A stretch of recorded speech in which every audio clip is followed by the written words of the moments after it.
1917 has to win Best Picture. It has to.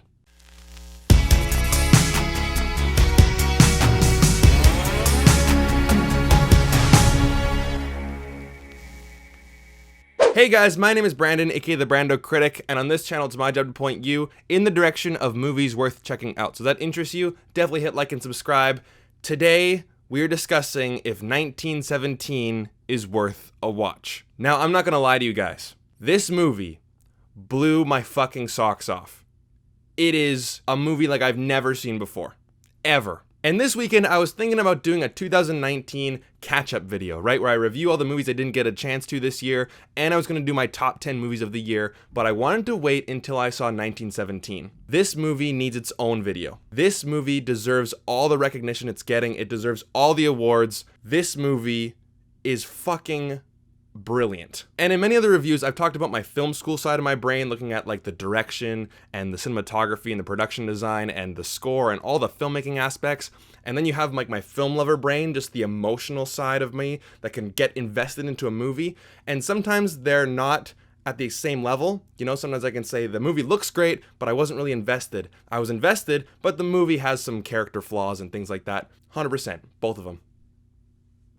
I could end the review right there. Oh man, I don't even know where to start with it. Well, let's start with the one shot, right? Everyone's talking about that this movie is supposed to look like one shot, and it does. But it's not just one shot because, hey guys, look at us. We're these talented filmmakers and we can do an entire movie that looks like one shot. It's in service of the story. Not just a technical achievement, which it is. And Roger Deakins, man, this is some of the best cinematography I've ever seen. Ever in a movie. Mixed with the production design and the score. Those three elements being put together like that, oh my god. Just a masterwork of filmmaking. But you're invested into the story too. All this stuff is in service of the emotion as well. Because this film being one shot puts you on the battlefield like no other movie ever has. And you have movies like Hacksaw Ridge and Saving Private Ryan that really show you the carnage and the bloodshed and the true horrors of war. This movie shows it to you too. Not so much in the bloodshed where bullets are flying everywhere, but this movie makes you feel the horrors of war. When an explosion goes off, you feel your heart go. That's what movies are supposed to do. They're supposed to make you feel something. And if you watched my Lion King review this year, I just totally shit on that movie and saying how you don't feel anything. 1917, I know they're two different movies. I haven't had this much emotional investment in a movie, like this much suspense in... I can't even think right now. Like, I'm still just so amazed about how fucking great this movie is. It's a movie where your two characters are going on an adventure and you do not know what's around every corner. Every single time they go to a new location, it's just an added level of suspense because anything that can go wrong will go wrong in World War I. Behind enemy lines, two people. You walk around this corner, you could get sniped. Journey over.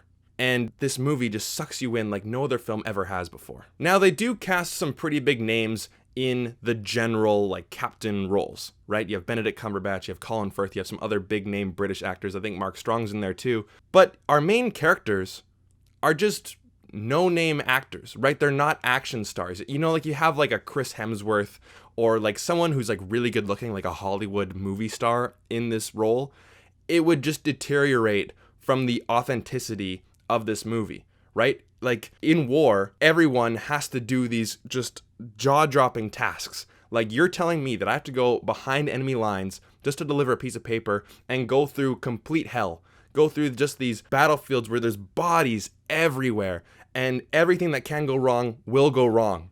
And these people, they're just like you and me. You know, they're early 20s, just being drafted. Yep, you have to do this incredible task. You're not an action star. You are fighting just through this hellhole of a war. You really feel that in this movie. You know, if you had like a Taron Egerton in this movie or another like young, good-looking British superstar, I don't think that this film would have had the emotional weight it does. And the one thing that this movie does extremely well is that it knows that film is a visual medium. I feel like a lot of movies nowadays, a lot of the big Hollywood blockbusters, they feel like they need to explain everything. They have to really dumb it down for the audience. Now you know exactly what this character is feeling because they just simply tell you. They try to do some visual subtlety, sure, but they just say, I'm sad. This character is sad. This character is sad.